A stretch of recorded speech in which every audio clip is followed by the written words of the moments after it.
வெயிட்டுக்கான பயாலஜியை இப்போ நம்ம பார்க்கலாங்க. எதனால எல்லாம் வெயிட் ஏறுதுன்னா, இன்சுலின் லெவல் ஹை ஆகுது, அதனால வெயிட் ஏறுது. அப்புறம் ஃபேட் செல்ஸ் அடிப்போசைட்ஸ் அதிகமாக ஃபார்ம் ஆகி அதனால வெயிட் ஏறுது. லெப்டின் அப்படிங்கிற வெயிட்டை கண்ட்ரோல் பண்ணுற ஹார்மோனோட ரெசிஸ்டன்ஸ்னால வெயிட் ஏறுது.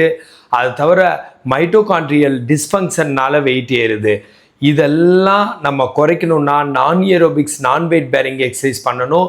நான் ஏரோபிக்ஸ் நான் வெயிட் பேரிங் எக்ஸசைசஸ்னால் இந்த ஓடுறது, நடக்கிறது, வாக்கிங்கு, ஜாகிங், ரன்னிங், அப்புறம் ஸ்விம்மிங், இந்த மாதிரி இல்லாமல் அண்டு காலை ஊனி செய்கிறது, நிற்கிறது, காலை ஊனி செய்கிற எந்த எக்ஸசைஸும் இல்லாமல் நம்ம படுத்துட்டே தலையிலேருந்து பாதம் வரைக்கும் ஒவ்வொரு மசிலையும் ஆக்டிவேட் பண்ணுற, ஸ்ட்ரென்தன் பண்ணுற எக்ஸசைசஸ் ரொம்ப யூஸ்ஃபுல்லாக இருக்குது. ஸ்ட்ரெஸ் ஹார்மோன் ரிலீஸ் ஆகாமல் இருக்குது.